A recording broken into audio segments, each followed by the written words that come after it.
Saludos cordiales, ingeniera Lourdes Ortega Maldonado. La asignatura es Fisiología Vegetal. El tema a explicar es la fijación biológica del nitrógeno.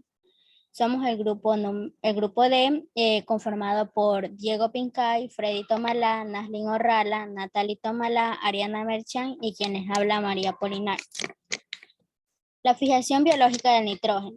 El nitrógeno, este es uno de los elementos más abundantes en la naturaleza. Se encuentra distribuido principalmente en la atmósfera, donde representa alrededor de un 78% en el suelo y en la biomasa. Las complejas relaciones del intercambio entre estos tres reservorios de nitrógeno se conoce como el ciclo del nitrógeno. El nitrógeno, gas o dinitrógeno, es relativamente inerte, pero puede reaccionar con otros compuestos y convertirse en productos asimilables por las plantas y otros organismos.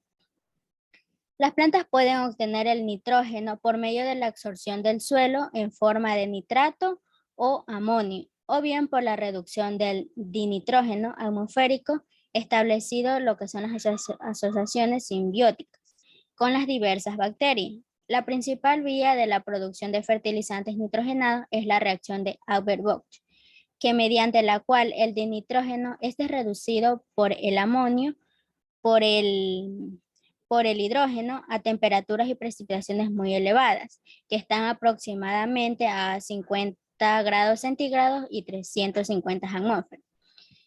La contaminación difusa derivada de la actividad, esta consiste de las actividades agrícolas, que existe, que es una gran preocupación sobre todo por dos aspectos. Por un lado tenemos lo que es el aumento de las concentraciones de nitrato en las aguas superficiales y subterráneas, y por el otro la contaminación atmosférica debido a los gases nitrogenados, que potencian el efecto invernadero, la destrucción de la capa de ozono y la lluvia ácida.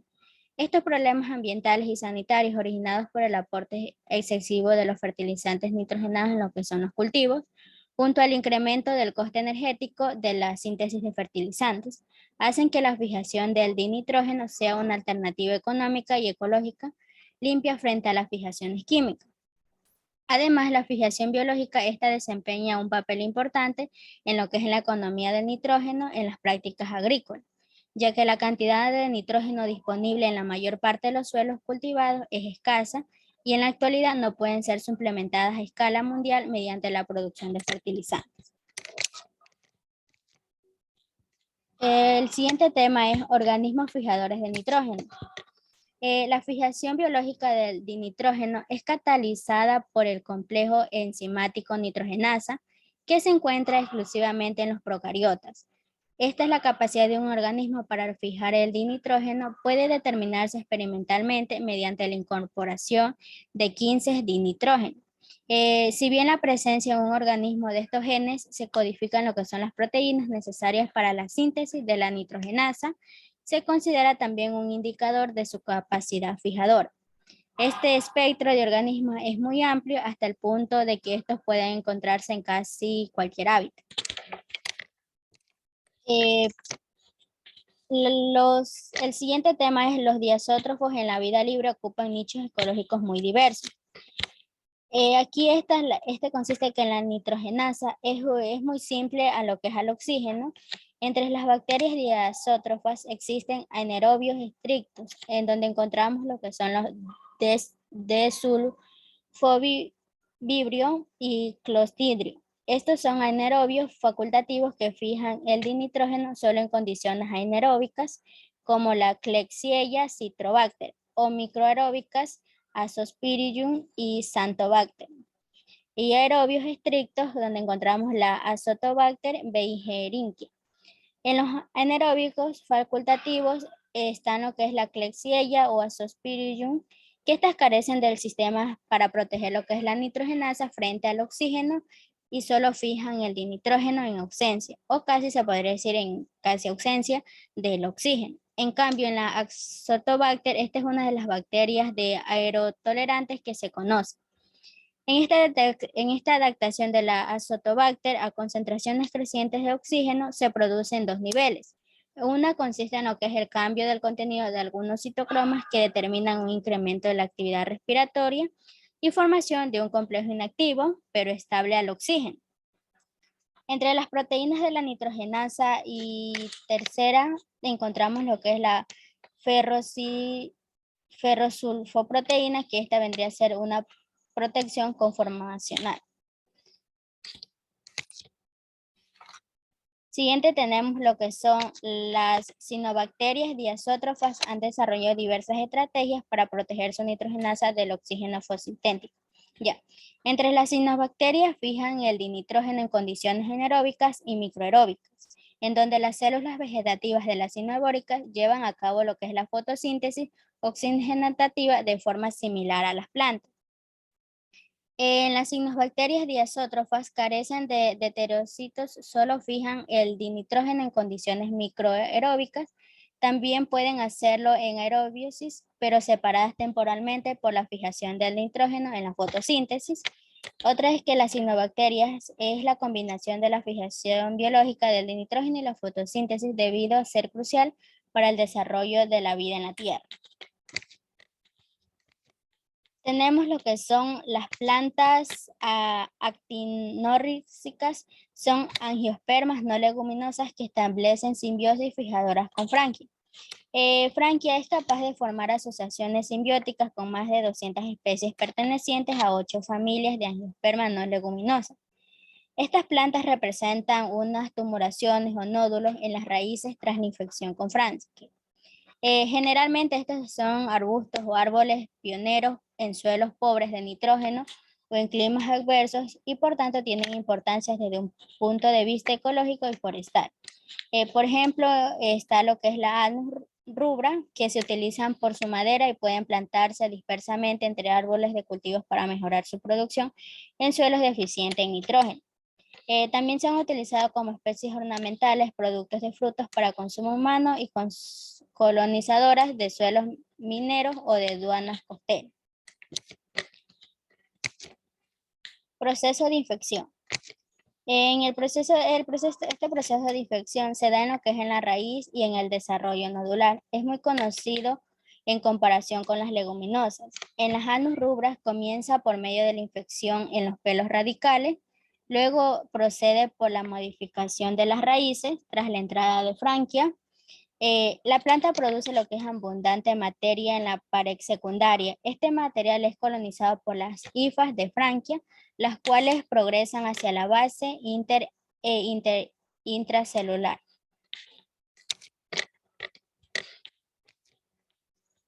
El siguiente tema es: las leguminosas establecen la simbiosis diazótrofas más evolucionadas. Pues aquí hace que el nitrógeno en este es muy abundante, como conocemos en la atmósfera. Sin embargo, las plantas no pueden utilizarlo en su forma elemental, ya que estas pueden obtener lo que es el suelo principalmente de forma de nitrato o amonio. El grupo de bacterias al que se conoce colectivamente como rizobios, estas inducen a las raíces o en el tallo de las leguminosas en la formación de las estructuras especializadas, los nódulos, dentro de las cuales el nitrógeno gaseoso es reducido a la amonio. Esta simbiosis contribuye una parte considerable del nitrógeno combinado en la tierra y permite a las plantas leguminosas crecer sin fertilizantes nitrogenados y sin empobrecer su suelo.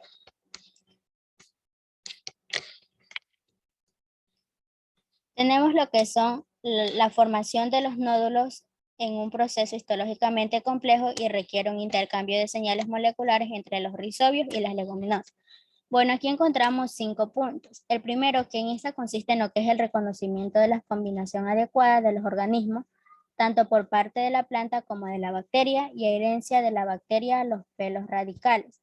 El segundo es la invasión del pelo radical y formación de un canal o un hilo de infección. El tercero es el desplazamiento de las bacterias hacia la raíz, principalmente a través del canal de infección. El cuarto es la diferenciación de las bacterias en un nuevo tipo al que se le llama bacteroides, que dentro de las células de las plantas, y el desarrollo del estado de la fijación del nitrógeno. Y por último, que es la división de las células bacterianas y vegetales en la formación de nódulos radical maduros. Bueno, el primer paso es la formación de los nódulos, es la herencia de la bacteria a la planta, en la que la superficie del rizobio se localiza una proteína específica de la herencia, que vendría a ser la ricadecina. Esta es una proteína que se une al calcio y puede actuar captando complejos de calcio en la superficie de los pelos radicales.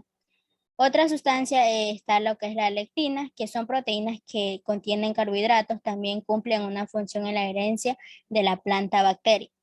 La bacteria penetra entre los pelos radicales e induce la formación por parte de la planta de un tubo de composición similar a la pared celular, conocido como canal de infección, que esta avanza por los pelos radicales. A continuación, la infección alcanza las células de la raíz adyacente a los pelos radicales.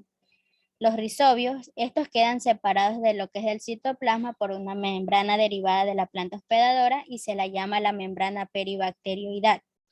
Los bacteroides pueden llegar a ser hasta 40 veces más grandes que los bacilos, a partir de los que se desarrollan y hasta varios miles se encuentran en una sola célula vegetal. El siguiente tema es la nitrogenasa cataliza la reducción de dinitrógeno a amonio.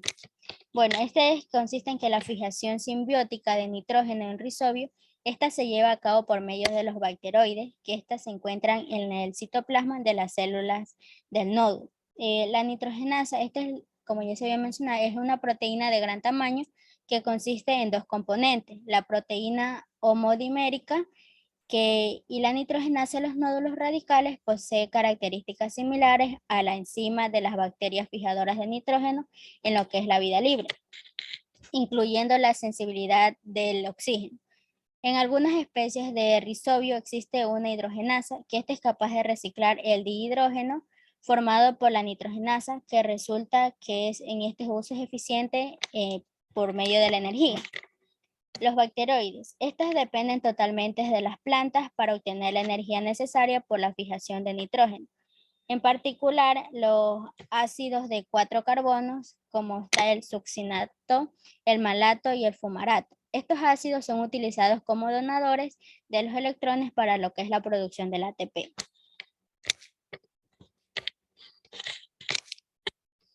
El tema siguiente es los ácidos dicarboxílicos proporcionan energía y esqueletos carbonados para la fijación de nitrógeno.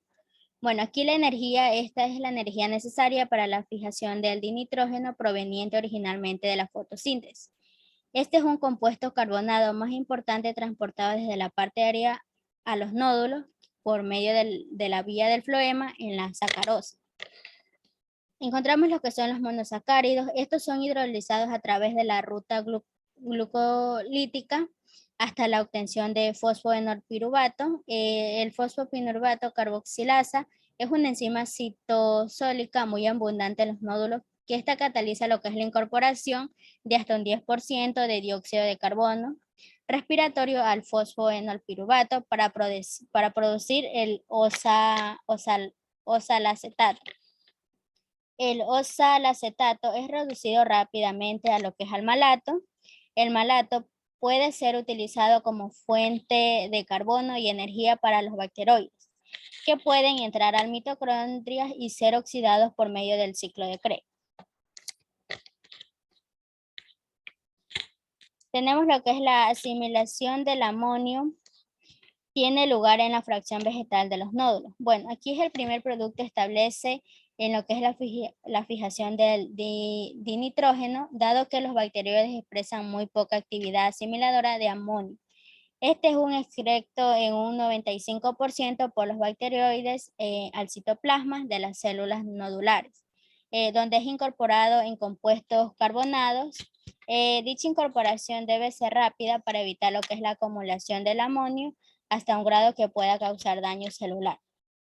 En esta también se ha sugerido que el glutamato atravesará la membrana subiomasal a través de lo que es el mecanismo pasivo, ya que no se ha encontrado un sistema transportador. El glutamato entrará en la bacteroide a través de un sistema transportador para producir así el ácido aspartico. El glutamato va a actuar como posible amoníaco donador debido a su abundancia en nódulos. El amonio, es asimilado, puede ser exportado desde los nódulos a la parte de la planta por medio del xilema en forma de amidas. Tenemos lo que es El siguiente tema es que además de fijar nitrógeno, la nitrogenasa produce hidrógeno que puede ser reciclado parcial o totalmente en los nodos. Bueno, aquí la producción del dihidrógeno por la nitrogenasa supone una limitación importante en lo que es la fijación del dinitrógeno, por cuanto solo una parte del flujo de los electrones que ésta atravesará por medio de la nitrogenasa va a ser utilizada para lo que es la reducción del hidrógeno en vez de la reducción de dihidrógeno. En esta también se han sugerido 3 mecanismos, por lo que el reciclaje de dihidrógeno por medio de la hidrogenasa puede aumentar lo que es la eficiencia de la fijación del dinitrógeno. Aquí tenemos como primero que es la utilización del hidrógeno. Esta puede ser acoplado a la síntesis de lo que es el ATP. El segundo es la oxidación del dihidrógeno por la hidrogenasa. Está acoplada al consumo del oxígeno. En lo que es la presencia de esta enzima podría disminuir lo que es su concentración interna del oxígeno en los nódulos y proteger así lo que es la nitrogenasa frente a la inactivación por el oxígeno. Tercero, el dihidrógeno es un inhibidor específico y competitivo de la reducción del dinitrógeno. La hidrogenasa, esta podría servir también para lo que es la reducción de la concentración de hidrógeno en los nódulos y aliviar así o eliminar lo que es la inhibición de la nitrogenasa por el dihidrógeno.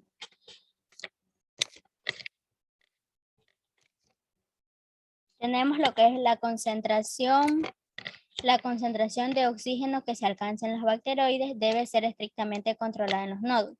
Bueno, aquí las bacteroides requieren oxígeno para sintetizar lo que es el ATP. Sin embargo, el oxígeno inhibe lo que es la síntesis de la nitrogenasa e inactiva. En esto los nódulos deben poseer mecanismos que mantienen lo que es el oxígeno en una concentración suficiente, baja pero constante en las células infectadas. En los nódulos, las leguminosas es el suministro del oxígeno a la zona central o afectada. Esta de aquí está controlado por una resistencia variable a la difusión del oxígeno que es localizada por el córtex interno.